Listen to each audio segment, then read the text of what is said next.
gives us wonderful resources and wonderful resources to turn to and wonderful ideas to think about. So thank you again, and the symposium will continue this afternoon. So thank you, and we'll close here.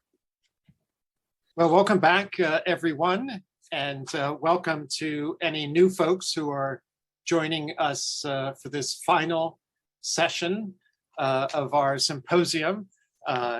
There's a part of me that's kind of sad that we're coming to an end, but it's been a great couple of days from my estimation, and in fact, it has surpassed all my expectations. So here in New York, it is chilly and rainy, so I hope wherever you are, if it's daytime, it's nicer weather, and if it's nighttime, I hope it's not raining or snowing. So our final session today is, the panel is entitled Spirituality, Vision Loss, and Chronic Illness. And I'd just like to read what we've been saying before each of the sessions. So we want to acknowledge that there are all kinds of disabilities, both visible and not visible, and that each person in our session will have their own response and reaction to what is being discussed.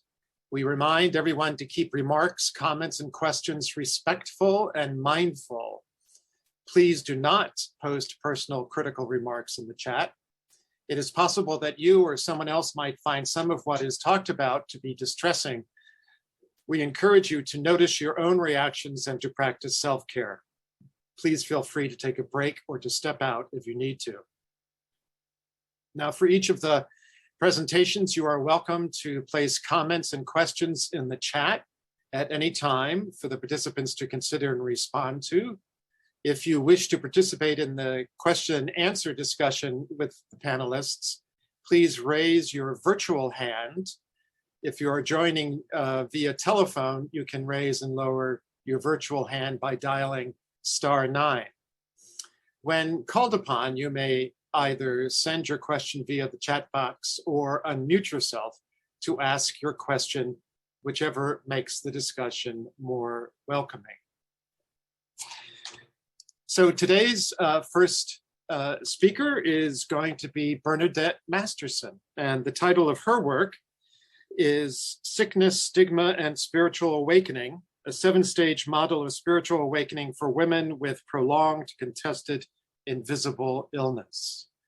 Bernadette is a member of the Spirituality in Society and Professions research group at Waterford Institute of Technology, and is also a member of the Spirituality Institute for Research and Education in Dublin. She has a special interest in spiritual awakening in chronic illness. Her Ph.D. in this subject area is from Dublin City University. She is trained in psychosynthesis, a psycho-spiritual psychotherapy, and in spiritual direction. She worked in London for many years in broadcast journalism. Thank you very much, Bernadette, and looking forward to hearing your talk.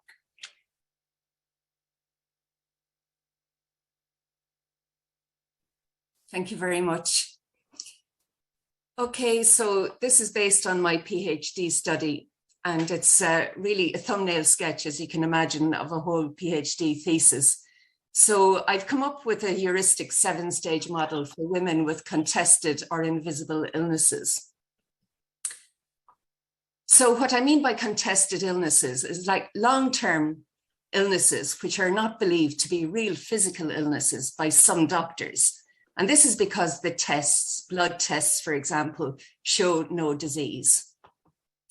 And typically, well, actually, the women I interviewed had one of these diseases, one or more. So it was ME, chronic fatigue syndrome, fibromyalgia, chronic Lyme disease, multiple chemical sensitivity, where you just can't be near any fragrances or paint or anything like that. Electrosensitivity, where you're sensitive or cannot be near electricity or mobile phone masts. Okay, so just to touch, I won't touch on all the definitions, but what do I mean by spiritual awakening? Evelyn Underhill described the stage of awakening as a disturbance in the equilibrium of the self, which results in the shifting of the field of consciousness from lower to higher levels, the necessary beginning of any process of transcendence. And one of my theorists would be Roberto Assagioli, and we'll hear a little bit more about him as we go on. But he was a contemporary of Freud and Jung, and he was highly spiritual and studied the world's great religions. And he said that at certain times in life, energies from the higher unconscious enter into the field of consciousness, producing spiritual awakening. And this can happen at a time of crisis or loss, such as illness. And he talks about the bursting in of superconscious elements into the conscious mind in the form of intuitive thoughts, sudden enlightenment, or inspiration. Teresa of Avila, her journey is an inward journey towards God, which is at the same time a movement into self-knowledge. So positioned in the field of the medical humanities, which is a field, an academic field, bringing the humanities and medicine together. This study introduces the field into the field the possibility of affirming a life-giving spiritual paradigm for the journey through chronic invisible illnesses by exploring through a psychospiritual lens the illness narratives of 10 women, including myself. And my story was, having had a successful career in London, at 40, I became very ill, and so came back to Ireland and felt very alone and isolated with a chronic invisible illness, complete shock to the system. And my chief support system was an informal, mainly telephone-based support group of women with conditions similar to mine. These women felt marginalized and stigmatized because of disputes among some elements of the medical profession and the popular media that the nature of the illness was not physical but psychological in origin. And more shaming still were associations of their types of illnesses with malingering or being told you don't look sick. What I noticed qualities of the women, and now I focused on women because like it would have made it very complicated to bring men into it because gender issues with Ph.D. and so on. So the advice I got was to focus on women, but women do tend to have these illnesses. I can't remember the statistics, more so than men. So the qualities of the women would be enormous compassion, an attentive presence, wisdom, grace, generosity, a numinous quality when in their presence. So I considered this my point to a spiritual awakening that had occurred during their illness journey, and I set out to explore that. So that's just, now you won't be able to read that writing, it's too small, but you get the idea of this spiral 7-stage model. And I list the 7 stages here. So first stage is capable woman. She's going along, has her career, doing well, you know, everything's going really well. And then second stage, she's hit by a chronic invisible illness. She's not believed. The illness doesn't get better. So she suffers injustice, shame, loss, trauma. And in a prolonged fashion, this is a dark night of the soul and what some described as an enforced period of monasticism. Next comes the support from the others and narrative, that idea of everybody being able to tell their story, and phenomenology, to be able to describe the experiences, their inner experiences of being ill and being shamed and not feeling so isolated when somebody understood them. So I go through the 7 stages. So capable woman, Roberto Assagioli might suggest that her ego is in control, that she's identified with a hard worker and people pleaser subpersonality. She's a nice person really and is unaware. She's residing in Teresa of Avila's first room, not much thought about life, the universe, or greater meaning or spirituality. Stage 2, chronic invisible contested illness. These events change her life, traumatizing chronic ill health. Doctors and hospitals can find nothing wrong with her. She suffers the 4 losses outlined by Edmund Pellegrino. He was the founder of the medical humanities. The loss of freedom of action, the loss of freedom to make rational choices, the loss of freedom from the power of others, the loss of the sense of the integrity of the self. And along come I with a further theory. Worse still, invisible illness brought deeper losses to these women, which Edmund Pellegrino hadn't considered. Loss of credibility because they weren't believed. Loss of friendship in many cases, and the supports one expects in times of illness. Susan Wendell regrets that feminism has nothing to offer women with these illnesses. Wendell, a feminist philosopher who has ME herself, says that women in feminist thought are supposed to work till they drop. So some themes and quotes from stage 2. Continuing to work despite illness. So if one's illness is not verified by a doctor, the person cannot take sick leave or get the sick benefits. So she said, this lady was a teacher, had been a teacher. She said, in the breaks in the class, I used to be lying on the corridor, on a spare disused corridor, trying to ease my back.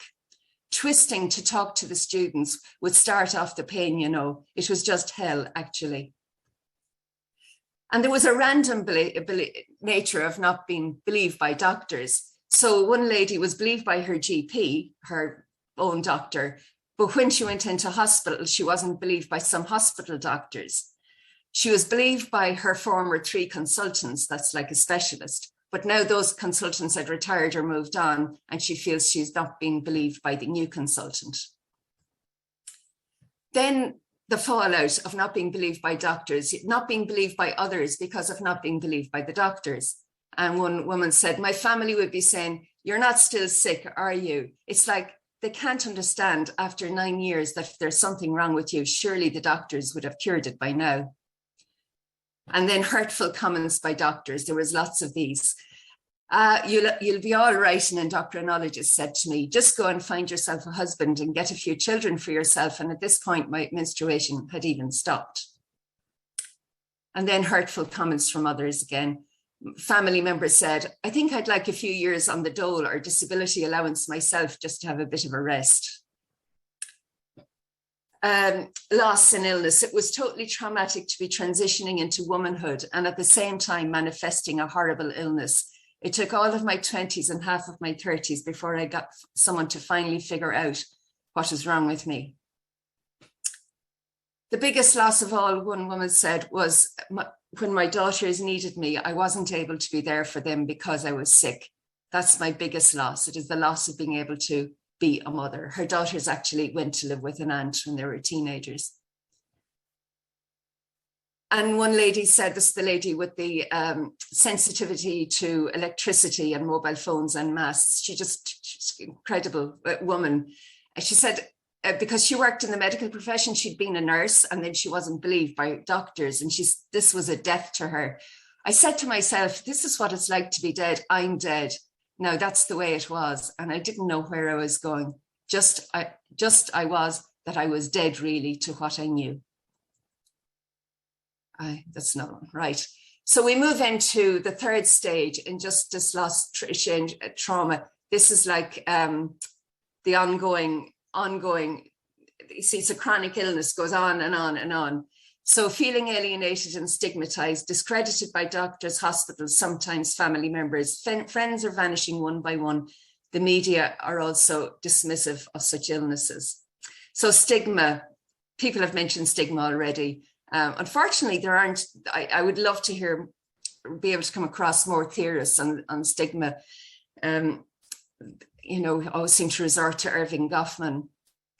And so sense of identity spoiled. And Maria Root, a theorist on trauma, said that it causes a pervasive disturbance to one's sense of well-being in the world. And such traumas do violence to the soul. Robert Grant makes a positive assessment of such experience. He asserts that such marginalization, stigmatization, and trauma are often key triggers for spiritual awakening, since the boundaries which confine the ego are extended. Okay. So stage 4, dark night, enforced monasticism. As time moves on, there is movement through a dark night of the soul. Every day is an endless nightmare of grief, loss, and pain. And I just list some really good theorists here on the dark night for women. Beverly Lanzetta is excellent. Teresa of Avila, and Beverly Lanzetta does a great interpretation of Teresa of Avila's journey and John of the Cross's journey through the dark night, and makes it relevant for women on their healing journey. Bernadette Flanagan and Constance Fitzgerald, the dark night of the soul as an impasse or an aspect of the via feminina. So stage 5, things change. And sometimes it's a result of a calling out to God, the angels, the ancestors, anyone who might come to her aid. Peer support, contact and connection with other people with the dreaded invisible illness factor, telling their story to each other and hearing theirs being listened to, begins a journey of deep healing. Equality and respect from friends produce what Martin Buber might have viewed as an example of an I and thou quality to the conversation. Arthur Kleinman, a brilliant, absolutely brilliant professor of medicine and psychiatry, and he's got so many professorships, he believes that doctors should be able to listen deeply to the narratives of their patients, like these women were able to listen to each other, showing genuine interest, like amateur ethnographers in every detail of the bodily symptoms. And Rita Charan, another theorist on narrative medicine, in fact, I think she coined the term, teaches that doctors should be able to listen as well, like this. So stage 6 then, spiritual awakening. This stage sees a gradual ability to connect with these new friends about many deeper matters, and offers a forum to discuss the issues that have been coming up for her in her illness, especially the pain of not being believed. They share wisdom, tips on herbal medicine, indigenous healing, things like that, all gained during illness, and wisdom from books written by others, like narratives of illness. There are many narratives of illness out there now on these kind of illnesses, and one is called You Don't Look Sick. They discuss meditation, angels, spiritual experience, even the nature of God. So Roberto Assagioli stated that self, with a capital S, is an ontological reality. And in her cry for help, the individual has connected with the self, the star at the top of the diagram, which I'll come to in a little while. Her cry opened a channel to her higher self. She can see how identified she had been with the need to succeed in her career to the detriment of other aspects of herself. All of this work strengthened her connection with self. She has visited the depths of her pain, which Maria Harris and Maureen Murdoch argued was necessary for spiritual awakening in women. She has traveled the via feminina of Beverly Lanzetta. She has felt the misogyny in the medical system, which Teresa of Avila had felt from her confessors. Although she is not physically cured, she feels more healed and whole and real on the inside than ever before she became ill.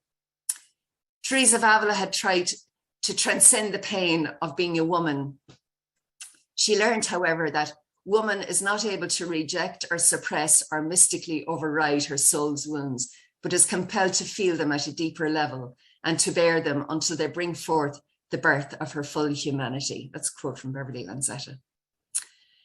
So Roberto Assagioli, he was an Italian medical doctor and psychoanalyst and one of the founders of transpersonal psychology. Influenced by the world's great religions, Assagioli viewed psychological symptoms and illness not just as phenomena to be pathologized and eliminated, but as our opportunities for spiritual awakening and personal growth. And this is his famous oval diagram. And in the center there, you have the self, or the small self, if you like, and at the top of the diagram is the higher self. And you see the line there connecting the two. And during illness then, what was afforded to these people was like energies from the higher self being able to come into the personality. So stage 7, the final stage. This 7th stage sees an integration into the personality of fruits of the higher unconscious layer of the egg diagram of Assagioli. These kind of fruits would include self-awareness, deep wisdom, kindness, compassion, peace, a new kind of self-confidence, intuitive abilities, serenity, and many other qualities, a sense of social justice and a love of the earth. People she meets experience her warmth, loving presence, and a lot of patience. Now, however, it's not happily ever after. The spiral goes on. The person with chronic contested illness will once again journey through the 7 stages, and indeed, all the stages can happen at different times. It's just a heuristic device. But like next time around, the spiral capable woman is different. Capable woman has integrated gifts of the higher unconscious and exudes different qualities. Each time she progresses through a stage, for example, the trauma stage, she is able to do so with more awareness that she did on the first round of the spiral. A lovely quotes here from transformation and illness. One lady said, there is a presence inside all of us, which is a presence of God, I think. But for 99.9% of us, I think it's just covered over and we can't access it. There's something about the experience through illness, which offers you the chance to excavate that capacity within yourself, because nothing else is going to save you. Such depth, such depth. And one lady said, our way of life has become more meditative because we can't put up with the hurly-burly. It makes us more receptive to spirit. We have been forced to get to know ourselves because of physical isolation. So you're forced to stay still sometimes, and you are forced to get to know yourself. It's an enforced period of withdrawal. In many ways, it's a huge opportunity. It's very hard to see it as an opportunity when you're in it. And it's very hard to see that you're actually quite privileged to be given that, I think. So caring for others more as a result of the illness. I'll just fly through the last few. Mediation of the divine in the world, like the changed image of God. Now, the overarching themes from the research, like it was the testimonial injustice and spiritual awakening. So the most traumatizing aspect of the illness for the women participant was not being believed. Yet it was this deepest hurt that catalyzed their spiritual awakening. Invisible illness, patriarchal medicine and the patriarchal God. This thread concerns the way in which the patriarchal feature of medicine practice corresponds to a pervasiveness of patriarchal images and ideas of God in Western culture. A narrative as a facilitator of spiritual awakening. Having one's testimony heard may bring a powerful transformational outcome. Spirit speaks through illness. I wrote a lot about this. Like symptoms have such wisdom if we can listen to them, and we need a new medical paradigm. Illness as a portal to creativity and wisdom, the opportunities inherent in illness. Illness, solitude and spiritual awakening. Solitude as a fundamental constituent on the path of spiritual awakening. And okay, I think I've come to the end of my time here. So thank you very much for listening. It's nearly 6 o'clock here in Ireland. Thank you very much. And one of the questions I was going to ask you is, one of the courses I teach is in Ignatian discernment. And of course, for Ignatius, he doesn't use the language of dark night, but rather of spiritual desolation. And so one of the topics I always have to get into is the distinction between spiritual desolation and psychological depression or despair or what have you. And so how does that fit into these women's experience, the distinction between a spiritual dark night and psychological depression? I'm not, I should be more familiar with Ignatius's desolation, but really in this study, like the psycho and the spiritual are more infused together, and that journey to self is like Welsh talked about that journey of Teresa of Avila to the center of the castle being the same as that psychological journey towards the self, if you like, that it's a psychological healing and a spiritual healing. So it's about kind of not separating the two on one level. At least for me, I didn't do that. Well, and it's fascinating when, like in Teresa's autobiography, the first community she joined,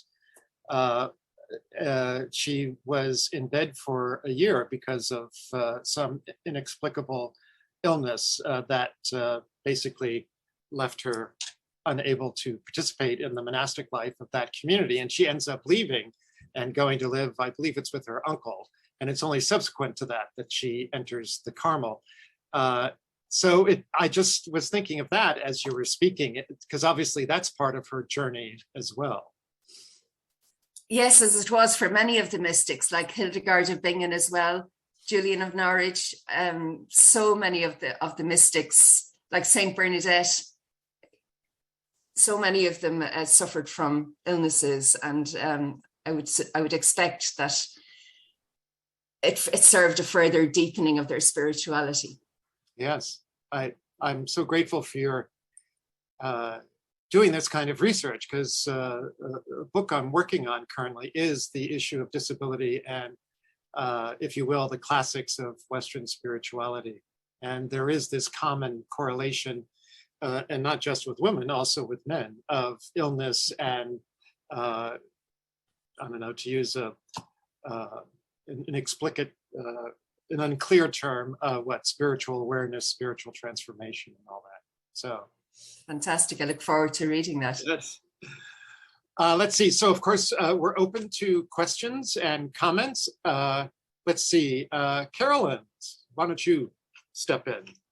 I've been so quiet the past few talks. I feel intimidated. I feel like I don't know enough to put my thoughts out there without putting my foot in my mouth. But I'm learning so much, so that's good. If I could say one thing, Bernadette, I loved your presentation. I had the privilege of being an art therapist on a psychiatric unit for 25 years. And so when the psychiatrists, who some of them were very well-meaning, would sit and talk with the patients, if there was an invisible type of illness, there was real upsetment, of course, by the person who had this. And when they came into the art room, this was the place where we didn't have all of those, oh, here's my cat, where we didn't have all of those words to put onto a person.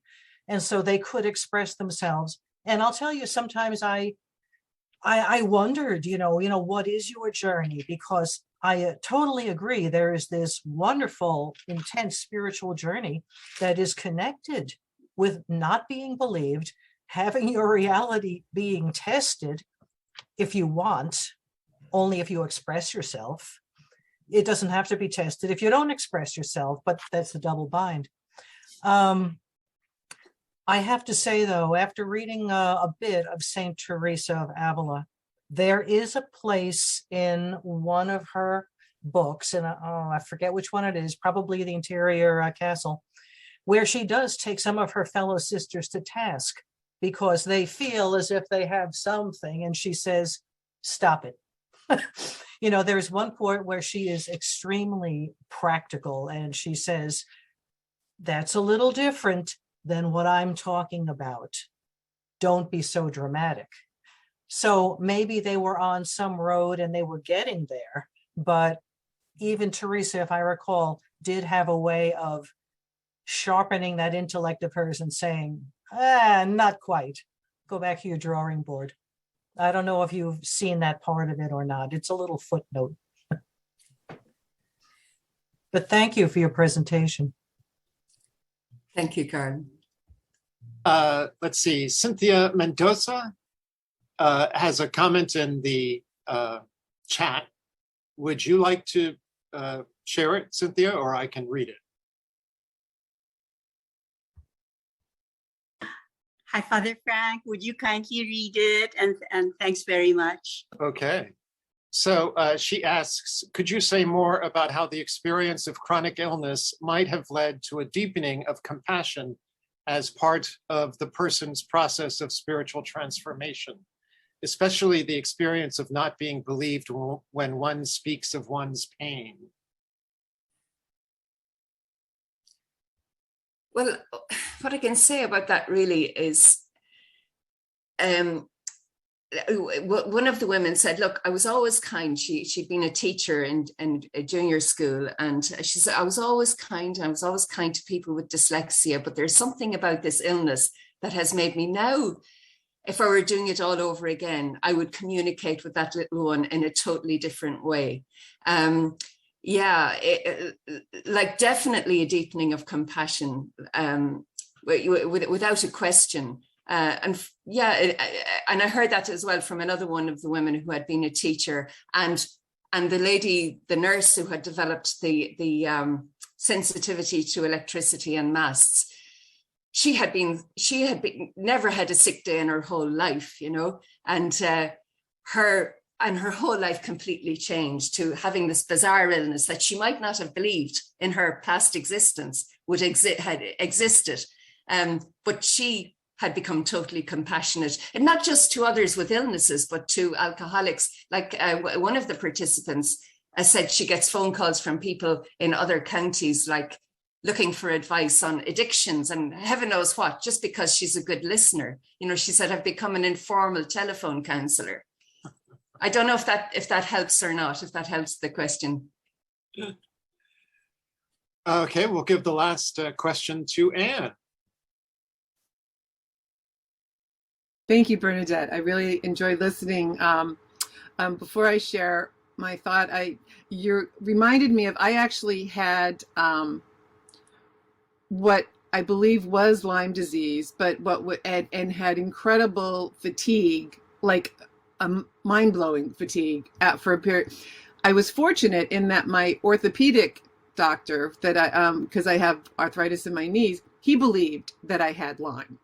And it was interesting, and as a man, so it was, even though the Lyme specialist didn't believe I did, this other doctor did believe it. And that was actually, so you're right, the not being believed is incredibly important. Mm-hmm. Which really leads to something that when you had mentioned about the images of God in Christian theology, just reinforcing, it's something I've talked about also, the need for a theological anthropology that really reflects the full diversity of the human family, because that influences our mindsets that are operative within our faith communities, and it's also the same patriarchal mindset that's operative in society. And so anyway, I just wanted to kind of share that and see what you thought.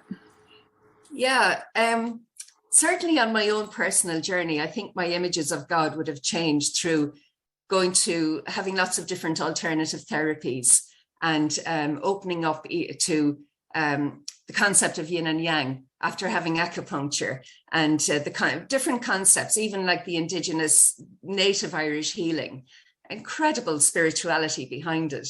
And also then healing modalities such as Reiki, and that the idea of the God within. So in the beginning, like when I set out to do this research, I thought that their spiritual development or their spiritual awakening had come similarly from going off to see all these complementary therapists. And that wasn't the case. Everybody had their own unique journey. And sometimes it was just simply from stewing in it in bed all day, every day, and just gazing at something on the wall. You know, that's all they were able to. So yeah, it is a fascinating one. And but I think our idea, the idea of the God outside becoming a God not just outside but inside, and not necessarily a male God. And you know, it's sort of a God as an energy, if you like, and more a kind of a creative idea of God. Yeah, it reminds me also, I thought I was years ago, when I was actually doing my master's in theology, I thought I was immune to the male language, like that didn't impact me. But then I was at Boston College, it was a 2-week, their Institute on Religious Education and Theology Ministry in the summer, which was, and every day for 2 weeks, liturgy was intentionally, I mean, it was non-gender specific language about God, and also in the daily discussions in our course. And then I came back to New Jersey and went back to the male God language, and I felt like I just entered a cold shower. I mean, it was just like, you know, everything brewing inside of me just like shut down. So anyway, I just kind of confirming or sharing my own perspective on that. Thank you. Well, thank you, Bernadette. There's more questions on the chat, so I encourage you to take a look at that. And since this is the last session, we can come back and people can ask questions at the end as well. And I'll conclude by saying, as someone who has a few chronic conditions, a lot of what you're saying very much connects with me as a cis male. So I hope someone pursues your same agenda and interviews men. Yeah. We'll see. Okay, if you get the grant, we can do it together. Okay, thank you. Our next speaker is Lynn Fuentes. Lynn is CEO of Transformational Teaching, which offers personal and spiritual growth, coaching, and courses in adult development, life planning, and chronic illness management. She has taught in the areas of conflict management, chronic illness, writing, and adult psychology at Prescott College and at DePaul University, where she also founded and directed the Chronic Illness Initiative, a unique program to help chronically ill students obtain a college education. She also served for many years on the board of the Solve MECFS initiative.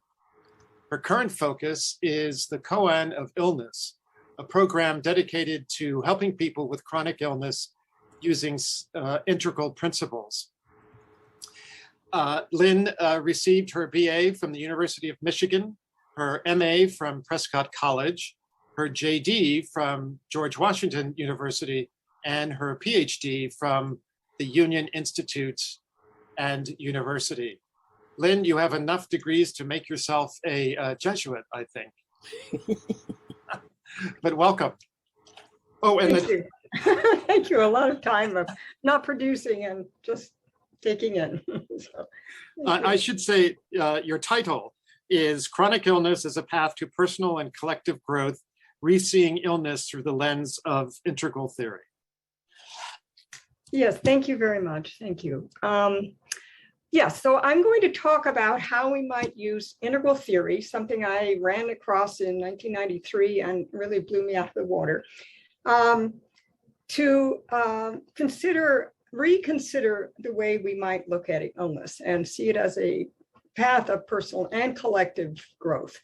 I came upon this whole issue of chronic illness. My son in 1986, at the age of 12, became very ill and has been since then mostly housebound and bedbound. So we've explored multiple avenues of chronic illness. In the last couple of years, I also developed my own chronic illness. So I've had a personal perspective on it as well.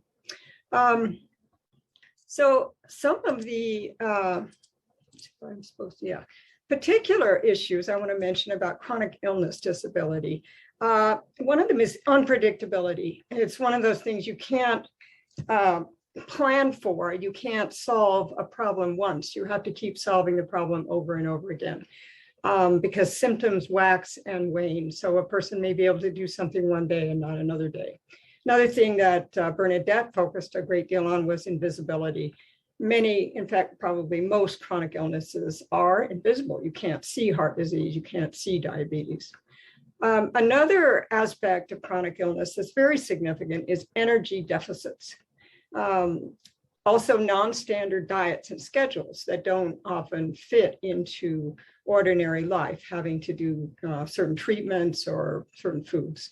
And sensitivity to various stimuli. If you can think yourself when you have the flu, oh, it's like, not too much light, not too much noise, and people with chronic illness can feel like that all the time. These aspects of disability are not often considered in efforts to help people with disabilities.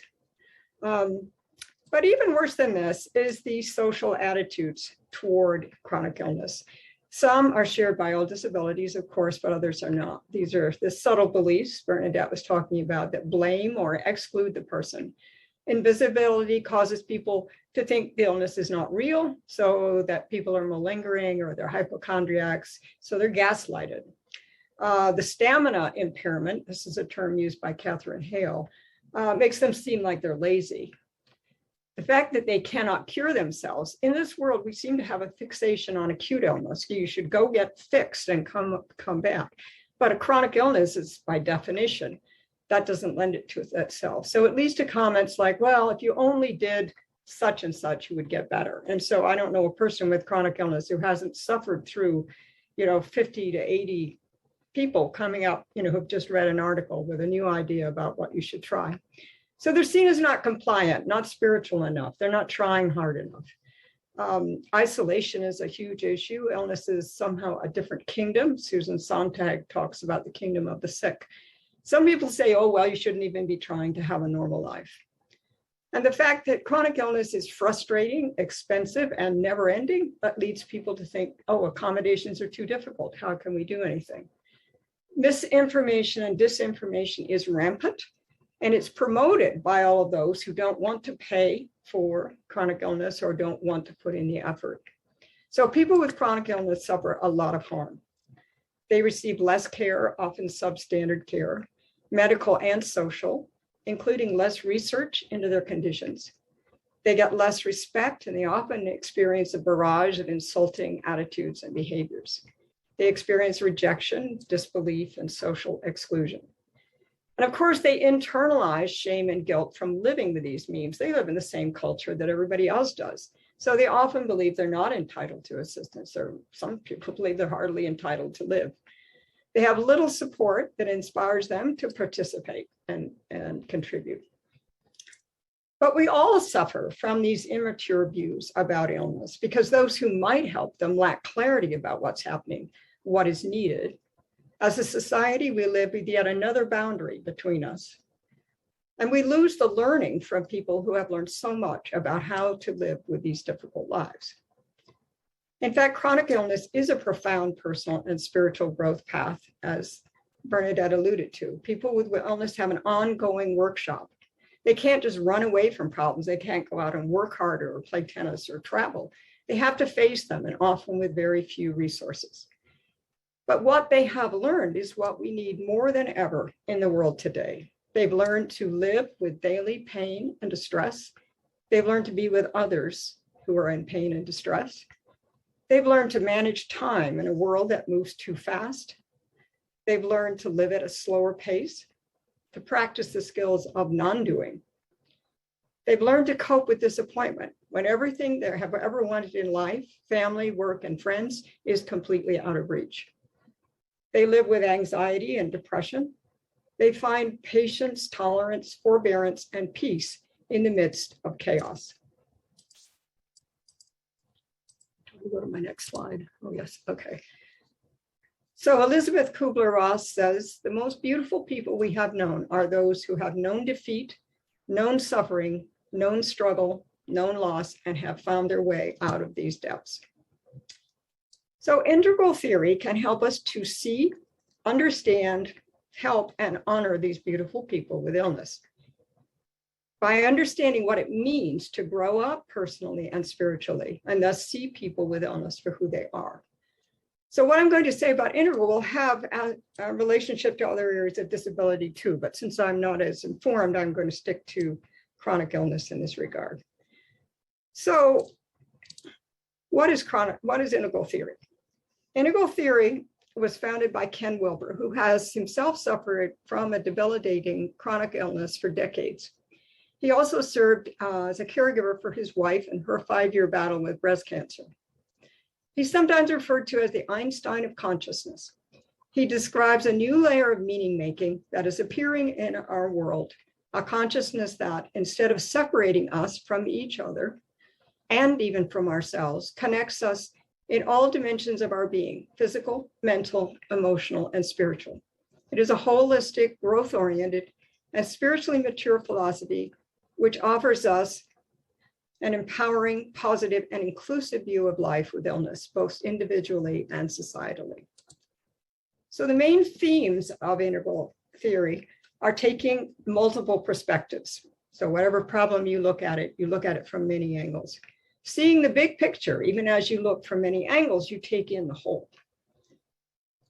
Growing up, developing ever more comprehensive worldviews, transcending and including what we have learned, becoming mature human beings. And waking up, developing our spiritual selves, connecting to that larger beingness which is available to us. And he puts this into 5 models that map all of life with clarity and precision. They all apply to chronic illness, but I don't have time to talk about them all. So I'll just start out with the 4 quadrants. This 4-quadrant theory, you can see, I put up, for those who don't see, a 4-quadrant model with and the upper left quadrant is the subjective internal quadrant. This is what's going on inside of me. How do I make meaning? What is my spirituality? What is my psychology? What are my thoughts, memories, states of mind? The upper right is the exterior of me, of the individual. It's what's going on in my physical body, what's going on in my environment, what are the things around me. The lower left quadrant is the internal aspect of the collective. So this is where we share values. This is our shared meaning. This is our relationships, our culture, our ethnicity, that sort of thing. The lower right is about the objective side of our collective. This is where we look at the systems we operate in, the medical system, the insurance system. Even the weather systems can affect us here. So this 4 quadrants, the left side is the interior of the person and the collective. The right side is the exterior of the person and the collective. So these are different perspectives on reality. We can look through each of these quadrants and see, using this lens, we can look at a problem like chronic illness disability. Now, all 4 of these quadrants are what is called tetra arising. They all arise at the same time. So we need to address all 4. So when trying to help a person with a disability, we have to ask, what is the interior experience of the person? Do they feel empowered? Are we offering psychological and spiritual support? We have to look at the exterior experience of the person. Are they physically empowered? Are we offering accommodations for their issues? We can look at the collective interior. Does the culture support them? Are their relationships empowering them? Are we ensuring that they have social opportunities? And the collective exterior, do the systems in which they operate empower them, or do they add to their stress? And then we can look at this big picture all at once, see all these perspectives and realize they don't need to fight with each other. Wilber came up with this scenario. He was reading many different philosophers and finding they all thought they had the truth and they were all arguing with each other. And he started throwing them onto his living room floor in piles and discovered that they fell into these 4 piles. And what he discovered was they all have truth, but they all have a partial truth. What you need in order to really see the truth, you need to bring them all together. So we can see this with disability. You can see that maybe the medical model focus is the upper right, objective, physical. You can see that the social model focus has shifted to the lower left and the lower right, very much in an attempt to get away from this reductionist upper right model.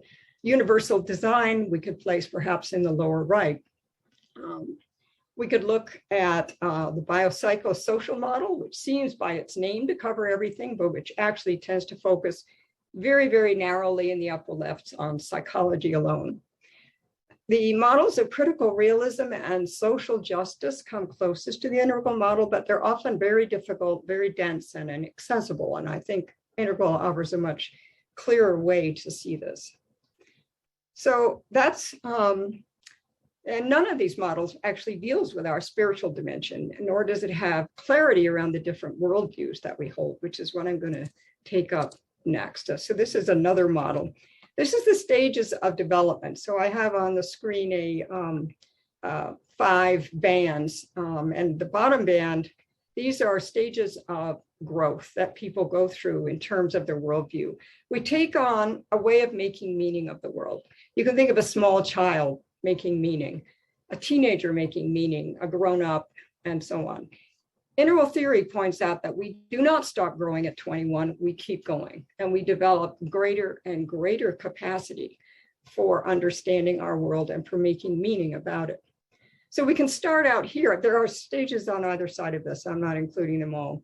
With what here is the red warrior, and Wilber uses the colors of the rainbow to distinguish these various stages.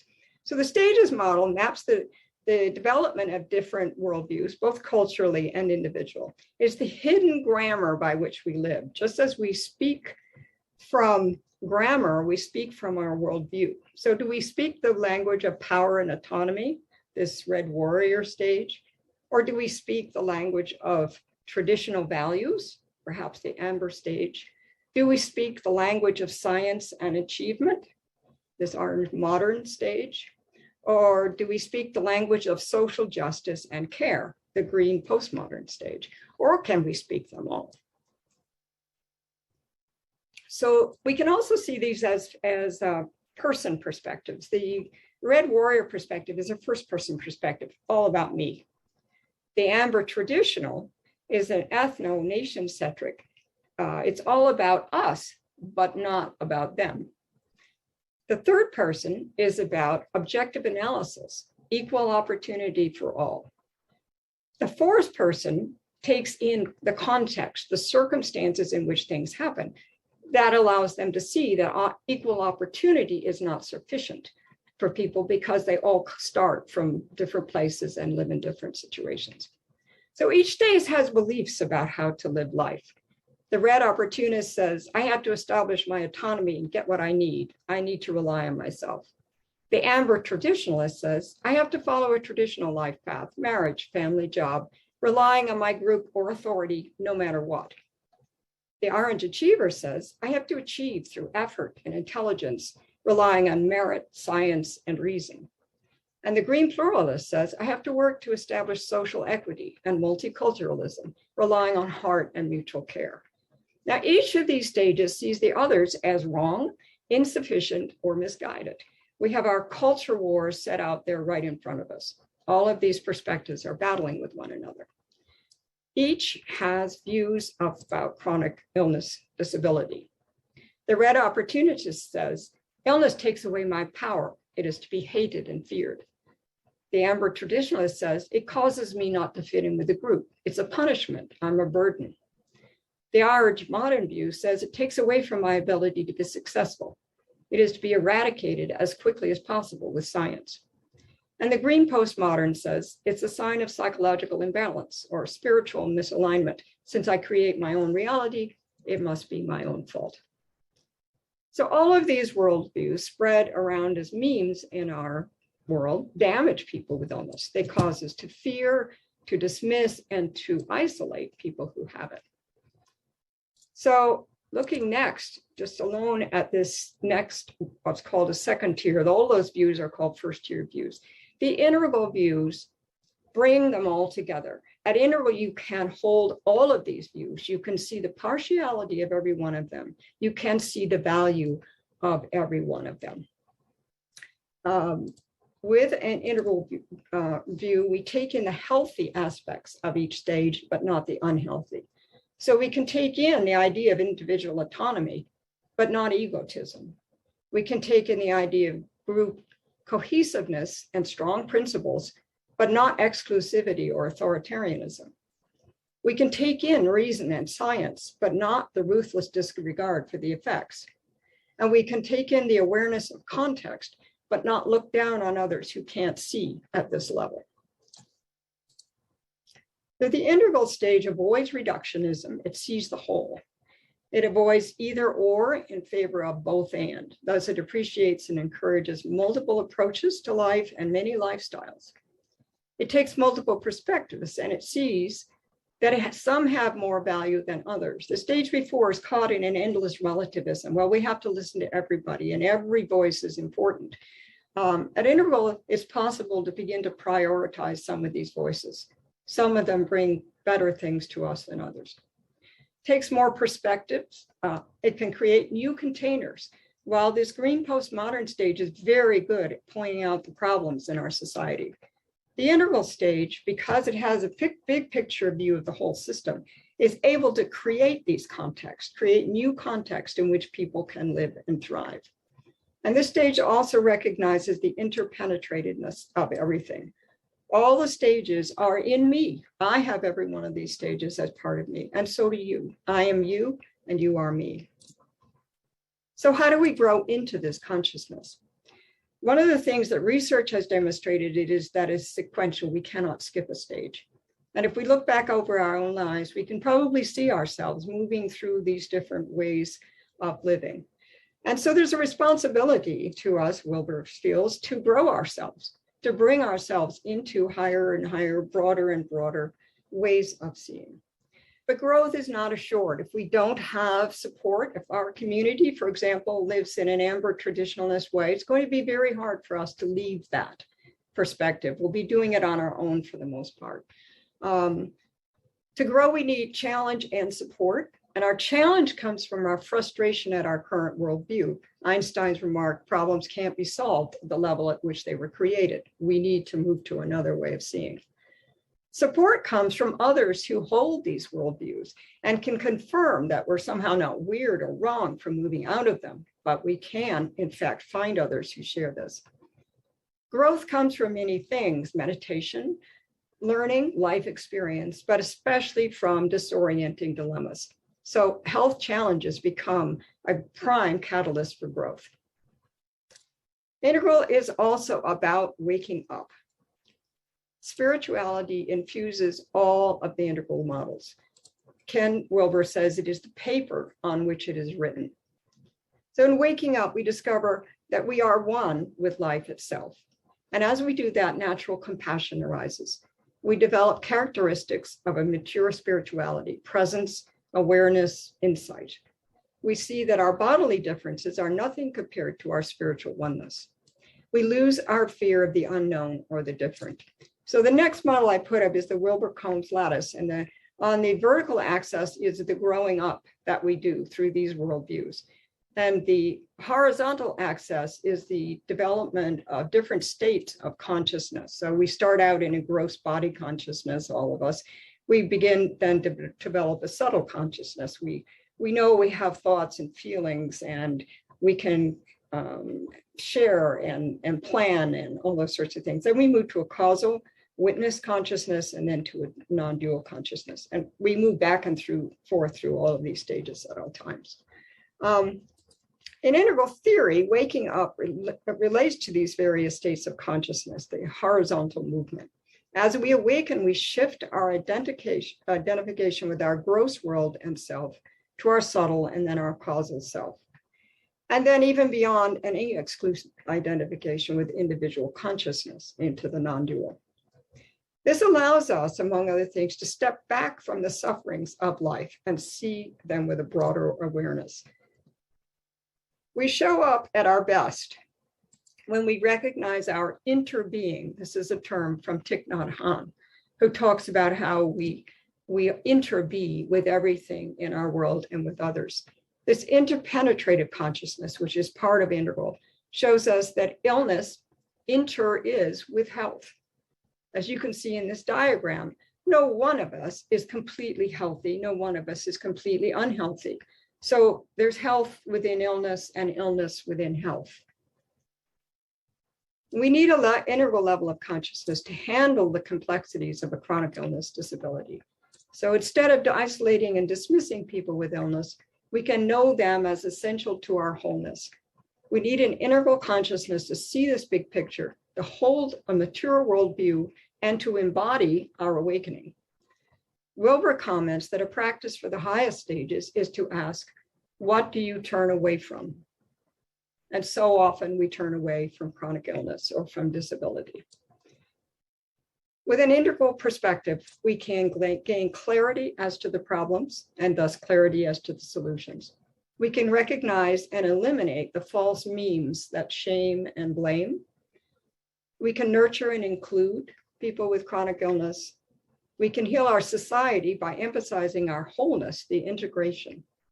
We can develop the spiritual understanding that a life with illness disability is simply another path, perhaps even an accelerated one toward growth. And we can respect and value people with chronic illness disabilities.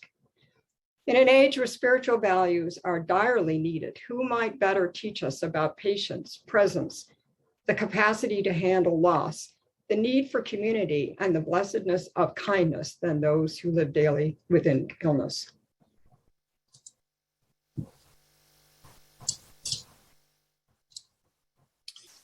Okay, thank you, Lynn. I have to acknowledge for everybody who's with us today that I haven't seen the papers as they're before they were presented, but it seems to me that yours and Bernadette's are quite interesting to put into conversation with each other. And again, speaking as someone who has a number of chronic conditions, so much of what you listed there, especially the first half, just really connects with my own experience. And so, at least for me anyway, it speaks to the validity of the sort of grounding of what you've done with the other material. So thank you. Of course, we're open to questions and comments. If you would raise your hand, either physical or the one at the bottom of your screen under reactions, I'd be happy to call on you. And I just see a note. Oh, sorry. I see a note that my slides did not move along. I'm so sorry. oh well, they did at the. It just seemed that for the first section of your talk, it just stayed on that one slide, but it was clear that they started moving when you changed your subject matter. What that said to me is that people want to read your document. So any comments or questions? They're mentioned. I don't see them mentioned very often, but they're mentioned in, let me just pull up this book, Disability in Higher Education. It's a very comprehensive overview. They mention two models, one of them being critical realism. This is a model by a philosopher named Roy Bhaskar. I've heard him speak and I've read some of his work, and it's actually very, very dense. So critical realism is a big picture integral model. The other one is the social justice model, which moves kind of beyond the social model. And it seem to me, just looking at it, to incorporate more of, say, all the quadrants. And those are both mentioned in this book. So if you have access to that, that's one place. I don't know these models in detail. I just noticed that they had some similarity. Lynn, can you highlight any weaknesses to these models that you're using? I mean, in some circles, certainly in the humanities, there's a suspicion of models, trusting whether they really describe reality adequately. Have you encountered any of that in your research?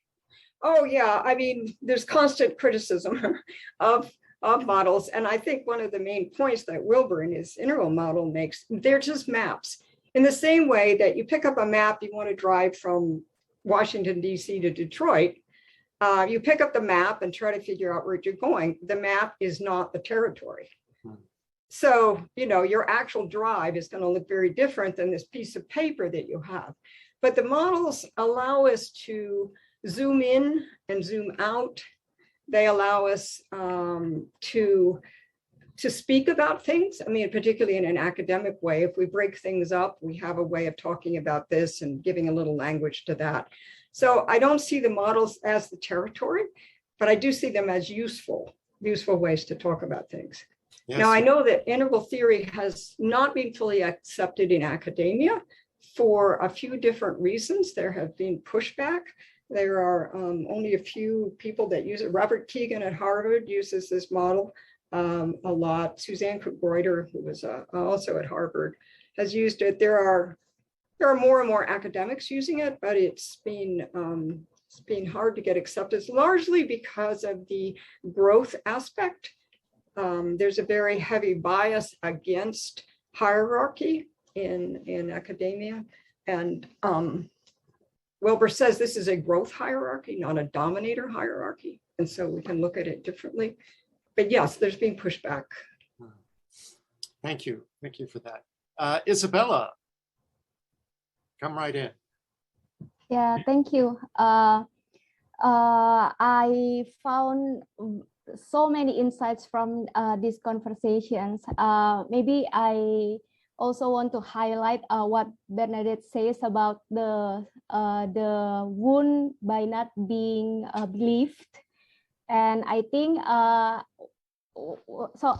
I'm myself doing a disability theology in Asia, And whenever I have conversation about disability and disability theologian, personal narrative become very powerful and valid.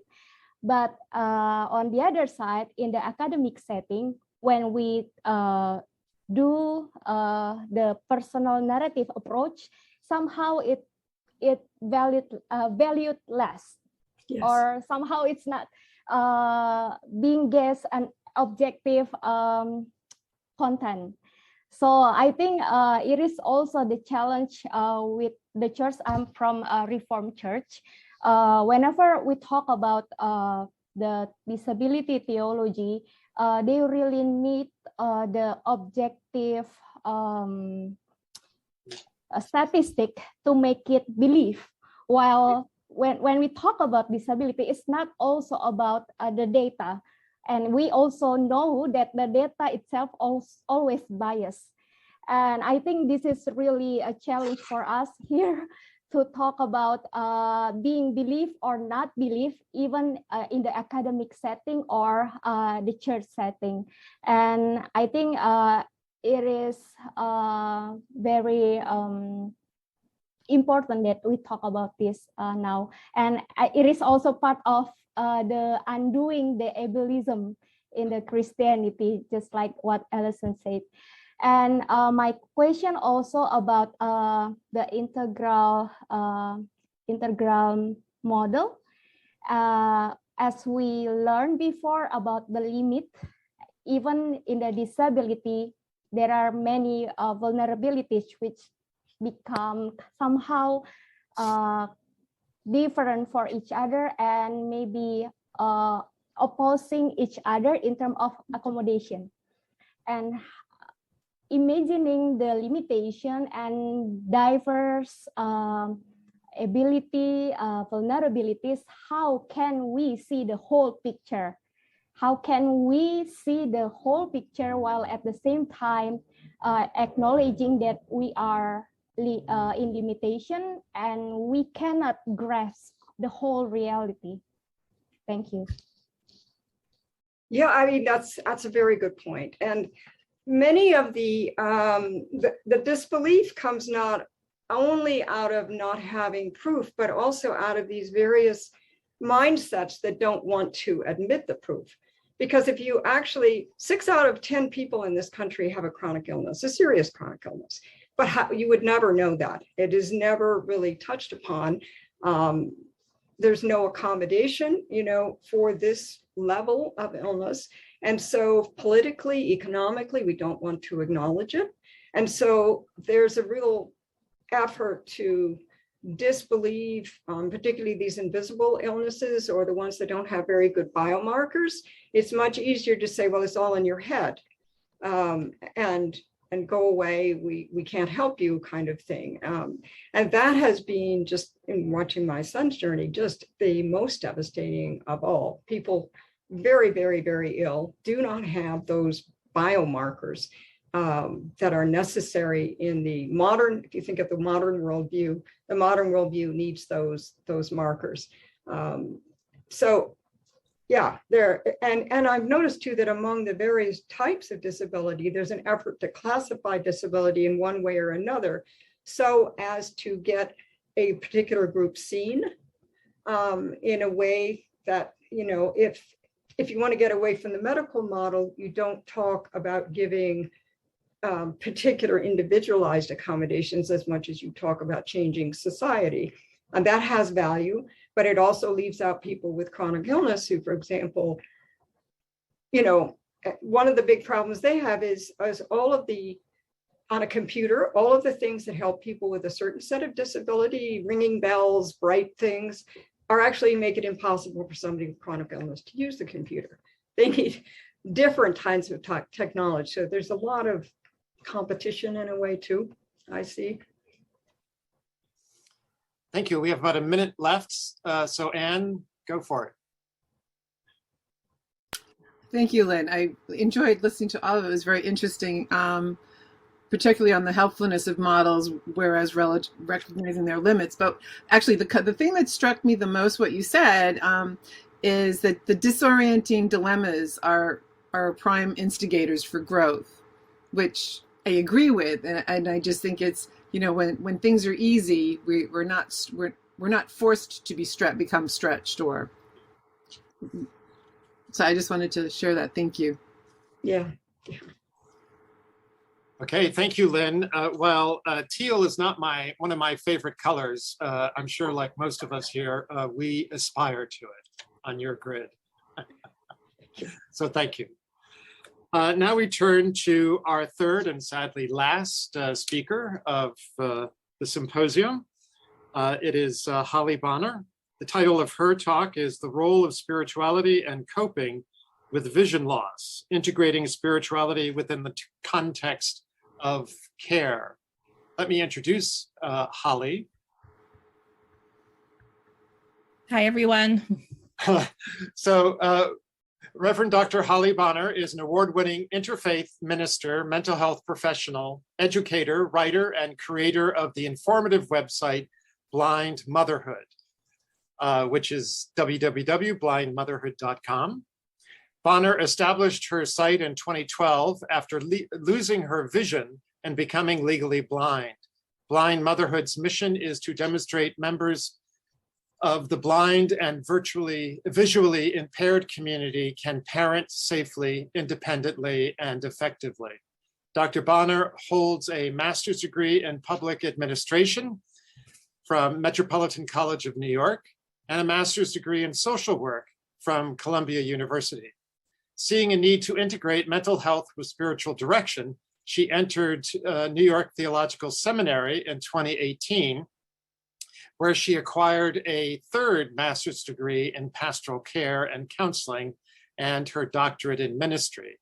She is currently completing her fourth master's degree in sacred theology at Union's Episcopal Divinity School. And most importantly, she is pursuing her certificate in spiritual direction here at Fordham University. Her research focuses on disability theology and improving accessibility in houses of worship. Reverend Bonner is the director of spirituality and civic engagement for Wagner College and the Staten Island Borough Coordinator for Visions Services for the blind and visually impaired. Holly, I apologize for the extra bump for Fordham, but I could not help myself. Well, there's no pressure when I have former professors that are attending the symposium tonight, like Dr. McAllister. So welcome, Holly, and it's all yours. Thank you so much. I'm just going to share my screen.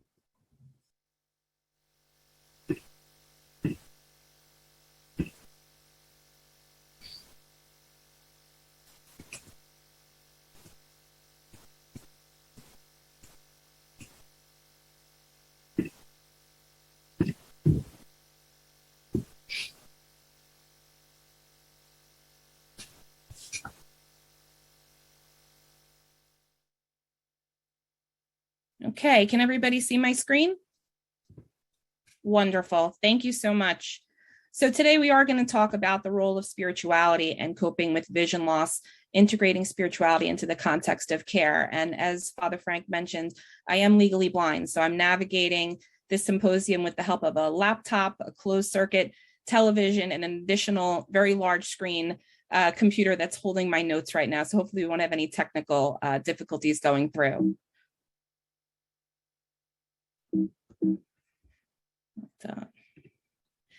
Okay, so for thousands of years, humanity has passionately pursued the truth regarding the ultimate answers to life in the universe. And this perennial knowledge constitutes the answers to what are often called the soul questions. Who am I? What do I want? What is my purpose? What is the meaning in life? And the blind and visually impaired are not immune to these questions, and they have the potential to become louder after the onset of vision loss.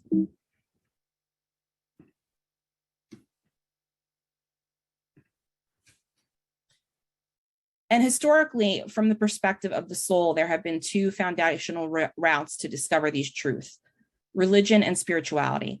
And although they have many similarities and there is a relationship between the two, we know from what we've heard today in the symposium and what we heard yesterday, there are significant differences between religion and spirituality. So by definition, religion is a personal set or institutionalized system of religious attitudes, beliefs, and practices, the service and worship of God or the supernatural. And religions are most often based upon the lives, teachings, and beliefs of historical archetypal figures such as Christ, Buddha, Moses, Krishna, Muhammad. And on the whole, formal religion is often an objective experience. So in other words, there is usually a greater focus on the externals. So for example, houses of worship, the books of scripture that people use, eternal rituals and observances. This is the equivalent of what we call object referral, in which your attention is placed upon objects related to your experience. And another hallmark of religion is its organization. So we have moral rules and laws and doctrines, as well as specific codes and criteria, and they create an organized structure that contains the religion's specific belief system. And this isn't necessarily a bad thing, because in previous, more uncertain times, the rules of dogma of organized religion really helped to give society a sense of certainty and help to guide and comfort those whose faith may have been lacking. Traditional religious beliefs, sometimes based upon religious or rigid interpretations of key teachings, can create an exclusive worldview that isolates those who may not share the views or interpretations of that religion. So sadly, this religious kind of in-group mentality can be used to justify the exclusion of minorities or those deemed unworthy of God's favor. But at its core, religion is about faith. And that is to say, belief in something based upon unconditional acceptance of the religion's teachings. So it's important to note that despite the best intentions, religions can sometimes contain subtle or not so subtle undercurrents of fear woven into their teachings. So the concepts of original sin or divine judgment, God's wrath, or the external punishment can create a mental environment that burdens in worry or anxiety over your worthiness and whether your actions will result in divine retribution or karmic punishment. And then on the other hand, we have spirituality. And that really connotates an experience of connection to something larger than you, living everyday life in a reverent or sacred manner. Spirituality, however, leans more towards self-referral or the internalization of your awareness of the soul. Spirituality is an inward journey that involves a shift in awareness rather than some form of external activity. So as such, spirituality is much more about that inner understanding rather than outer worship. And this isn't to say that worship is not a part of spirituality. It's a matter of where the devotion and worship are directed. It's either to an external practice, an object or a figurehead, or it could be to your soul, a higher self, or your divinity within. Spirituality, though, breaks free from the restrictions and rigid structure sometimes associated with traditional religion. And the spiritual aspirant recognizes that he or she is on a pathless path of discovery. They are following not a set of external rules, but they're relating to their own inner call to spirit.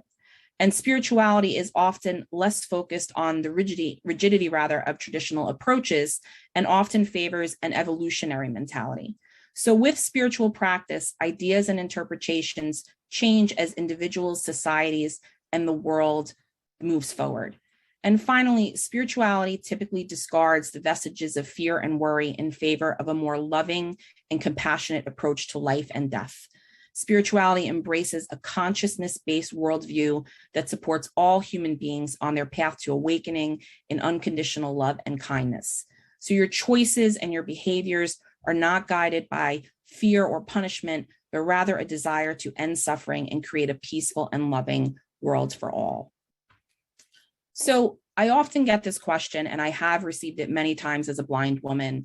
When you went blind, did you find Jesus?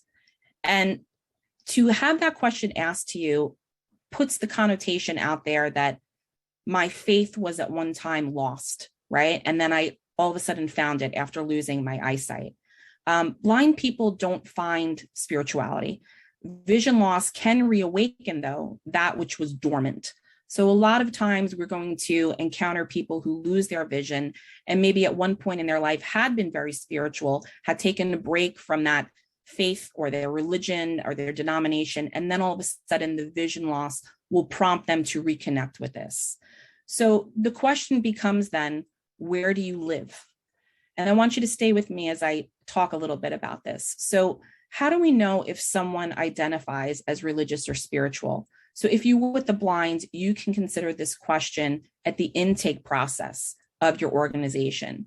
Typically, when we have a new client that comes into us that is blind or visually impaired, we're going to ask them basic questions, right? We're going to ask the name, their address, their phone number. We're going to want to know what the cause of the visual impairment was. And we're going to know what kind of services do they need. Do they need counseling? Do they need help with employment?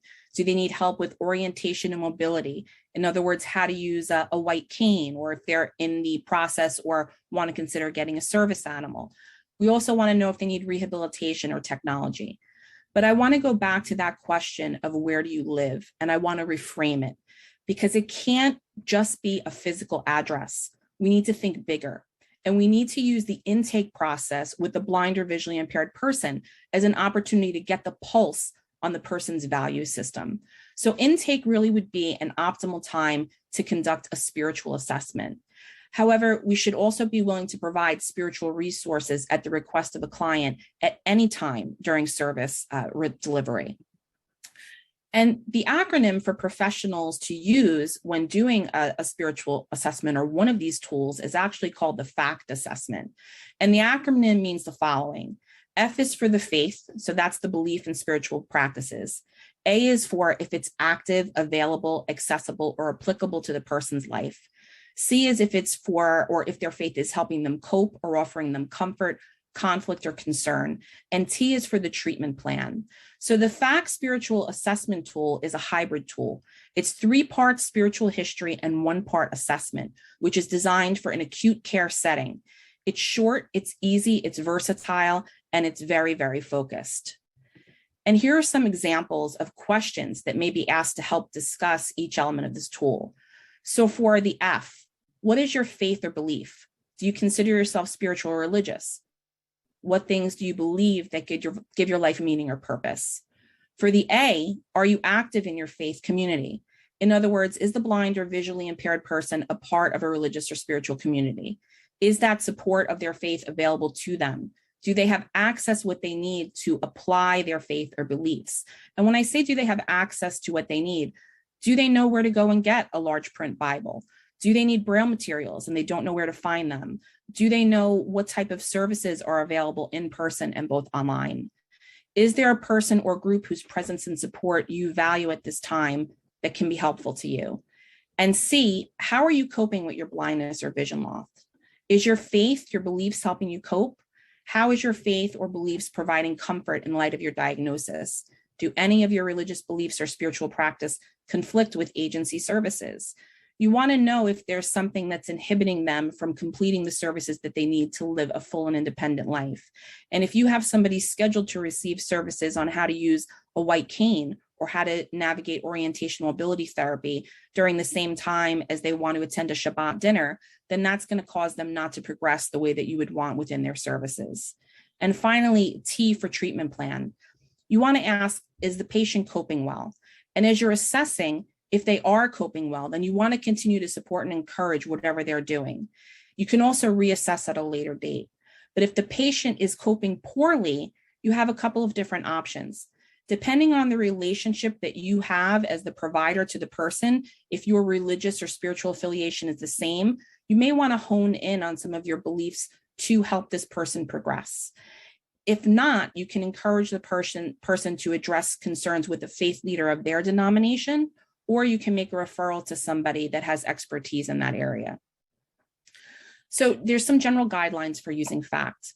The fact of the matter is that faith is already fact, and it's affecting the lives and healthcare choices for those with vision loss, and these people may already be utilizing faith-based practices as complementary treatment. A spiritual assessment is also less about what the person believes and more about how their faith or belief functions as a coping mechanism through vision loss. And you should always respect the privacy of the patients with regards to their spirituality. You don't want to impose your own beliefs, and you want to make referrals to professional chaplains, spiritual counselors, and community resources as appropriate. And your own spirituality can positively affect a clinician-patient relationship or a provider-patient relationship. If you yourself are more spiritual or identify with a specific denomination, the person that you're helping is going to feel that, and they're going to feel a camaraderie with that, and it will be able to open up doors for you to have other conversations. But what you really want to remember is that your role is to relieve often and comfort always.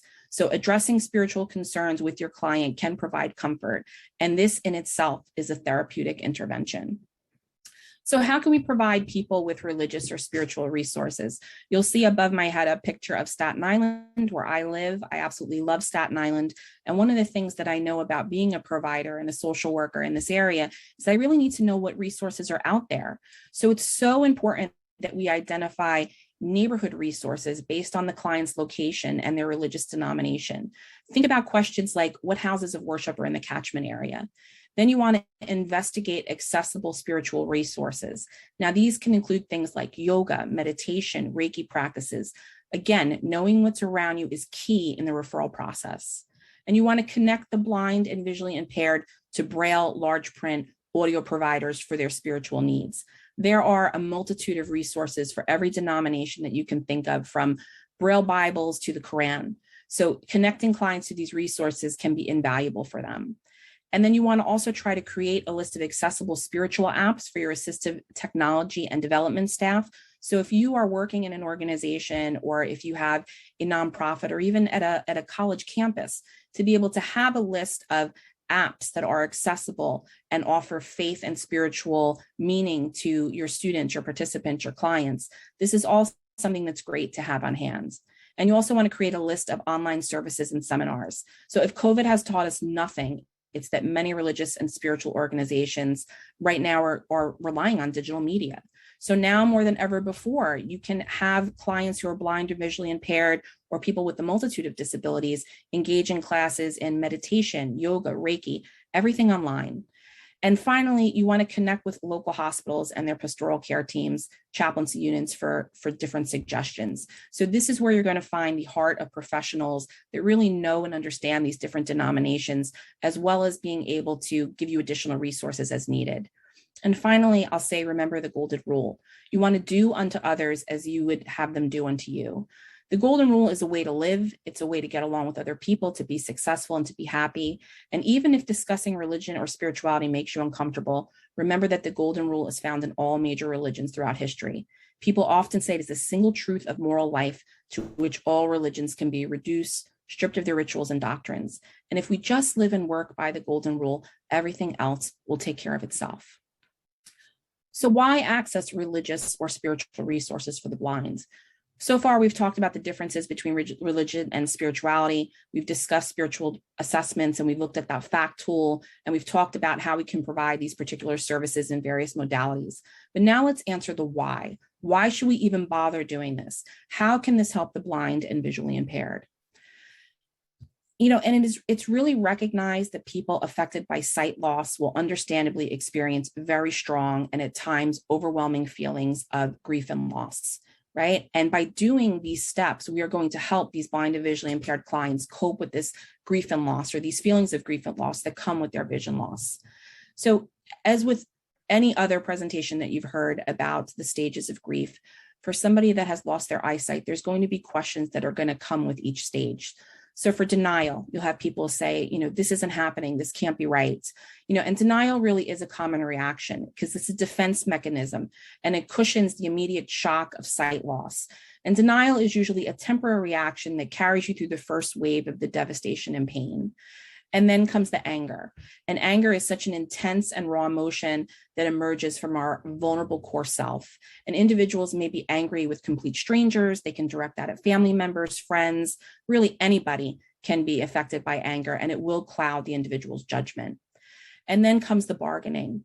When you feel helpless or vulnerable, it is so normal to have this reaction to try to gain control. And you start having these if only statements.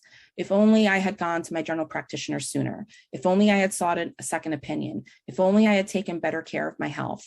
And at this stage, blind and visually impaired people may feel a lack of control, and they are not ready to accept the reality of their condition. And then comes the depression. So when it comes to loss, there are two types of depression that's really associated with blindness or vision loss. And the first is a reaction to the practical implications. People may lose their jobs, they may lose their ability to drive, their loss of independent living. And the second type of depression is more subtle because in a sense, it's perhaps more private. You quietly have to prepare to let go of your life as a sighted person.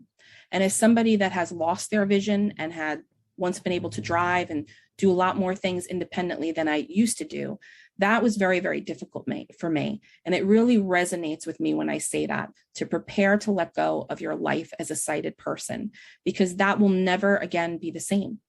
And that leads us to acceptance.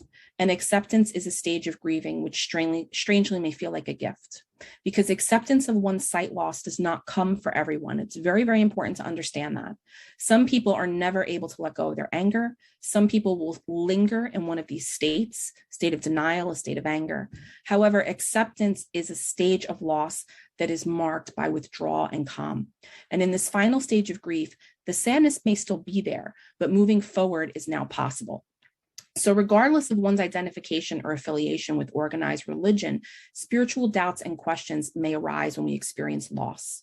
Losing vision is life suffering through death. Some may turn to God as a source of strength and consolation. Others may question the religious teachings that they've practiced for their entire lives. The foundations of those beliefs will be shaken to their core. And not all people respond to loss the same way. And not everyone shares the same cultural, religious, or spiritual beliefs about death and the afterlife. But death and focusing on death focuses us to confront our soul questions. And these are the questions that maybe we had been avoiding or taking too much time to address. So these questions get at the very heart of the meaning of life. That who am I? Why am I here? Where am I going? As a blind or visually impaired person traversing through this, you have to, again, reframe those questions. And the questions have to become, how can you work through your vision loss and achieve as full a life as possible? How can you use this experience to help somebody else? How do you find meaning in a life without sight? How do you start anew? And then there is scientific proof that shows that spirituality has a major impact on a person's adjustment to visual impairment and their quality of life. In the rehabilitation context, spirituality assumes a motivational role. So it's helping the person to rediscover the meaning and purpose in what they are going through, as well as an inner connection to their own resources. So those types of professionals that work with the blind or visually impaired, your social workers, your orientational ability therapists, your vision rehabilitation therapists, each of those need to evaluate the client's spiritual dimension at the beginning and during the course of rehabilitation, because you want to continue to assess the goals. You want to see the person's desire for and their receptiveness to these spiritual interventions, because identifying the person's need of spiritual support will determine what type of services that we can offer.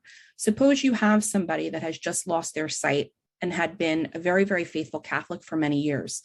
By explaining to them, by learning the orientational ability skills, by being able to use a white cane, that they may be able to attend weekly mass, that could be a motivational factor to get them to really put all their energy into that vision rehabilitation therapy, that orientational ability training that they need in order to be successful.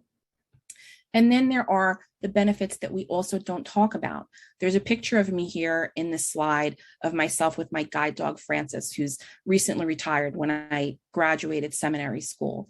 You know, social isolation is a consistent problem for the blind and visually impaired. So connecting individuals with these faith-based institutions will help really foster community. And in addition, these connections can be reciprocal for the service provider, because it's no coincidence that houses of worship are being used for COVID vaccination sites and for early voting centers.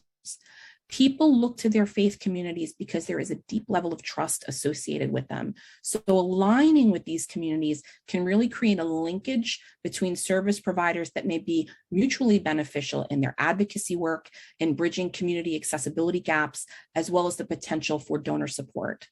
And finally, religious and spiritual resources can lead to vocational work readiness opportunities. Not everyone needs to attend seminary to become a chaplain, let's say. There's many options now for CPE education that can be done completely online, and most of it is very accessible. So there's no reason why we can't help a client who has a desire to explore the possibilities in ministry-related fields. I want to see more people with disabilities on the pulpit. I want to see more people with disabilities out serving their community in some type of ministerial capacity. So why are agencies and organizations not addressing spirituality and working with the blind? Quite honestly, you could see from the picture, talking about spirituality in general causes anxiety for providers. They may have their own struggles with faith, or they might have experienced a form of church hurt. Many of these organizations are already strapped for resources, personnel, and funding. And despite the data that clearly shows that exploring this realm of a blind person's life will benefit them long-term when it comes to rehabilitation therapy, they often just don't see the need. In addition, hierarchy and buy-in from administration is lacking. So if you don't have support from the top, then there's going to be no trickle-down effect. So more research and grant funding really needs to come to fruition in order to have more buy-in agency-wide. And I'm going to end with these last two slides about Helen Keller. A lot of people will often say to me when I challenge them about not including spirituality in a biopsychosocial assessment, or not talking about spirituality at all when dealing with a blind or visually impaired person, they will say, Holly, give me an example of a blind person that was spiritual that I would know besides yourself. Well, we'll go to the OG, the original blind and deaf person that a lot of people in our community really look to, Helen Keller. Helen Keller's father, Arthur, was a deacon in his Presbyterian church, and her mother was a devout Episcopalian. And Keller actually learned sign language that was created by Spanish Benedictine monks as a method of communication during periods of silence. So when Helen attended Perkins School for the Blind, Alexander Graham Bell got a group of benefactors together. And among those was Hubbard William Junge, who was a Swedenborgian. And this association would later come back and be a huge part of Helen's life. Helen Keller was considered a mystic. She had an out-of-body experience at age 12, where she believes her soul traveled to Athens and she viewed the beauty of Greece through her spirit. And this really prompted her to begin asking those spiritual questions that we talked about earlier. And that same year, Keller met John Hitz. He was the superintendent of Alexander Graham Bell's Washington, D.C. establishment for the deaf called the Volta Bureau. And Hitz exposed Helen to Emanuel Swedenborg. Helen would later go on to refer to Hitz as the foster father of her soul. And Emanuel Swedenborg is a fascinating historical figure. Though he was at the top of many of his fields in the 18th century time of Europe, he remains relatively unknown in the world today. In his mid-50s, he underwent a series of spiritual experiences that completely changed the trajectory of his life. He reported having extensive visions and insight into the afterlife, the nature of God, and the purpose of life here on earth. And he spent the rest of his days writing down and publishing his spiritual findings in an incredibly systematic, coherent way. He ended up writing 27 volumes on spirituality. So Hitz provided Helen with a copy of Swedenborg's most popular book, Heaven and Hell.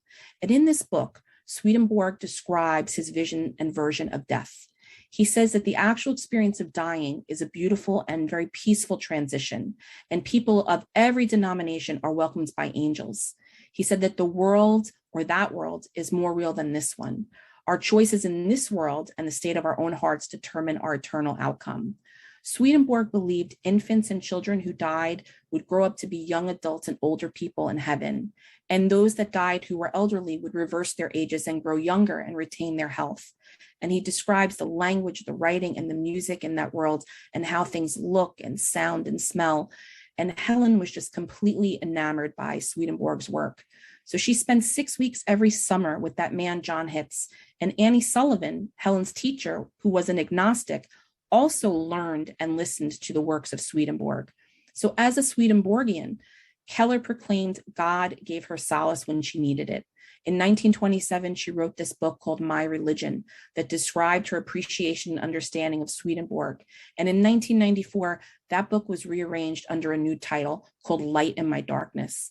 And Helen vehemently proclaimed Swedenborg's mantra, love is visible when we provide service to others.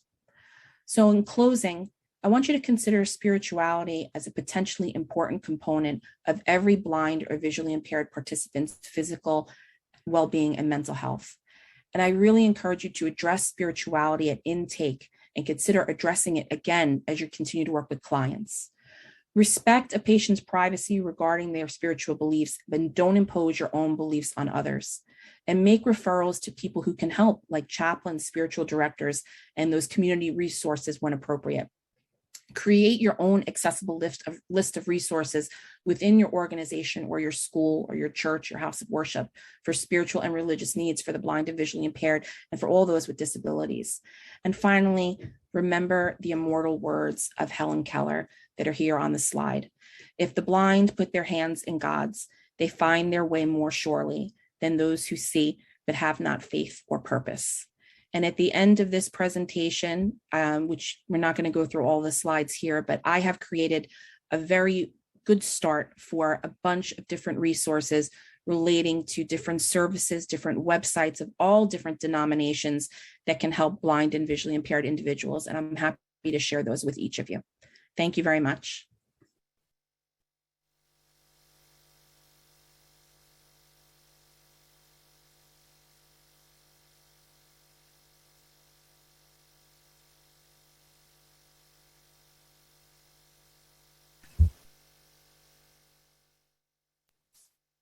You're mute, Francis. I never learn. So we have gone a little bit over time, but as we've done with everybody else, let's have some time for comment and questioning. Holly, thank you very much for that talk. It a lot speaks to me. 4 years ago, the vision in my right eye was stolen by a virus. So I live in the constant fear of losing the vision in my remaining good eye. So a lot of what you're describing there and the role of spirituality is spot on, as the British would say. And thank you very much for sharing all of that information, both practical and theoretical. So I haven't looked at the chat yet, but I am shocked that Anne has a question. So I'll let you go first, Anne. So they're comments and just comments affirmation question. I'll share. Actually, I met a woman who was blind years ago who was a musician and volunteered for the baby Afghan knitting ministry in her parish because she learned to knit when she was born from birth. And so she learned to knit when she was in college for education. And they were just shocked. Wait a minute. Okay, you're blind, you're a musician, you can't knit also, right? Like, anyway, being forced to fit into certain boxes. And another friend, Cindy, who became blind as a result of childbirth, as you did. I met Cindy for the first time at a conference, and she would always announce, I need a friend, because she would need help being able to maneuver, bringing out her service dog, like out of the hotel. She was very engaging in doing that. And just, I'm offering that suggestion more for the other folks who may not have experience with interacting with folks or blind and supporting it in congregational life, because just identifying a simple friend is quite easy for people to do. But I loved your question on where do you live? And it reminded me, so I don't do intakes, but I do have a list of questions I've developed for parishes to get to know someone. And I've never thought about incorporating the spirituality practice. I mean, I ask about if they attend Mass, but the broader sense of that. And that's a really helpful and important reminder. Thank you. Oh, you're so welcome. I didn't lose my vision in childbirth. It wasn't childbirth, it was pregnancy. Breast cancer I had. Oh, okay. So it was a side effect of chemotherapy, a very, very odd side effect. And like Father Frank, I lost all my vision in one eye, and I have a very small pocket of vision in the other eye that will not last very long. But what you're saying with the where do you live, that actually came out of CPE. That was a question that I kept hearing over and over again, different people using, and I kind of adopted that and adapted it for the blind and visually impaired. Yeah. One other question. Do you have a sense of what percentage of individuals who are blind use Braille? It's a very, very small percent. I mean, I can tell you that of the people that are diagnosed or I guess categorized as blind, only 7% are what we refer to as totals. That means that they have no light perception, unable to see anything. So that means that 93% have some type of usable vision. Braille, even right now, is not something that is taught or even used by a lot of adults, especially if the vision loss becomes or comes to play later on in life. If it's acquired vision loss, it's more for younger children that are congenital, that they will teach them that methodology and the use of Braille in the school system, to get them ready, because their vision happened, at birth. So it will be something they'll be dealing with for their entire lifespan. I have met and referred adults for Braille if they've asked for it, but a majority of them tend not to use it. Right now, with the technology that we have, get yourself a Mac computer and, you can basically do anything that you want with that. And an Amazon Alexa has also been quite a gift to the blind community. Okay, thank you. Are audiobooks helpful or not really? As opposed, in terms of just straight audio from audible.com, because I know like Xavier Society for the Blind, I put their website in the chat because they are a service for Catholics who are blind. And I know that, and my friend Cindy, I referenced, it's like a specific app, not for listening to audiobooks as opposed to just audible.com. So I wasn't sure about the reason for that. I'm actually looking at the chat right now. Nancy Miller, who's actually the executive director of Vision Services for the Blind, where I work, just posted another resource, I believe, for the Jewish Braille Institute, if anybody is interested in that. But the Xavier Society is a wonderful resource. I mean, a lot of people still use that, and I refer people to them often. The issue with the Xavier Society is that you do have to have a recorder to play whatever that they are providing. So you will have to subscribe to services from, say, in New York City, the Andrew Haskell Talking Library. They'll send you the recorder, and then you can actually play tapes if you're local. But the Audible books have been great. And an Amazon Alexa is something that we use and we have in vision rehabilitation therapy, one of the services that we offer at Visions, because it does allow people to just audibly chime in and they can listen to whatever they want in whatever room of the house that they want. They also use those devices for other things, like to get the news, get the weather, to turn their lights on and off, or to set an appliance. I mean, it's a more generous, I guess, with the benefits of using that type of technology. But the Xavier Society is awesome, and it got me through seminary school, so I owe a lot to them. So now Alexa is friendlier for people who are blind versus the Google device? Everybody has their own preference, but typically I have found that Alexa to be one that's affordable and more user-friendly for the blind and visually impaired. Thanks. Thank you.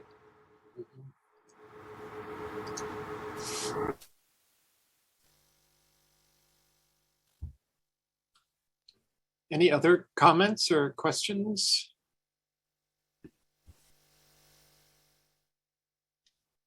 Holly, do you have a church position? Do you regularly preach, for example? I do not. My role at Wagner College is Director of Spirituality and Civic Engagement, so I will do smaller services like for Ash Wednesday or different types of memorial events, but I do not typically right now preach any place on a regular basis. Right now, going to Union, an Episcopal Divinity School, the goal is to hopefully become ordained in the Episcopal Church as a priest down the road. So I'm really hoping that that's what happens. I do feel a call to the priesthood, but interfaith ministry is kind of where I started, and I do have a really loving affinity towards all things interfaith. The students that I interact with every day represent every different denomination that you can imagine, from Hindu to Wiccan. We have them all at Wagner. So it teaches me something every single day. Great. That's marvelous that you're doing that. Good luck with it. Let us know when your ordination happens. I will. And we're blessed to have you here at Fordham for the Spiritual Direction Program. Okay, well, believe it or not, we have arrived at the conclusion of our time together. I know that there's a number of you who have been here from the beginning, so God bless you. And it's been as enriching, sometimes challenging, hopefully affirming for you as it has been for me. So thank you very much for your presence. Most of you who are here may know this, but we're fortunate that the journal Spiritus, which is the journal of the Society for the Study of Christian Spirituality, a USA and Canada group of which I'm a member. So Spiritus has offered to do a special edition next spring. It's every 6 months edition. And so it's going to be on the topic of this symposium. So if anyone has been attending and but didn't present, but is interested in composing an article that could be considered for that issue of Spiritus, you're more than welcome to contribute it to me. Just get it to me by mid to late summer so that I have time to go through it, and would be very happy to receive possible articles for that. I think it's a great, for myself personally, I've spent my whole academic life working in the area of Christian spirituality, and frankly, my whole experience of a life of dealing with various chronic conditions is part of what has led to this symposium happening, because I pushed for it in the faculty group on disability here at Fordham. We got funding for doing 2 symposia, and this is the second one. And I'm just thrilled that there was so much interest in the topic. And already we're thinking about whether we can do something along similar lines, if not next year, then maybe the year after. So to continue this conversation about the points of connection between spirituality, Christian or otherwise, and disability studies. So thank you, everyone, and take care. God bless, and hope to meet you in the flesh sometime.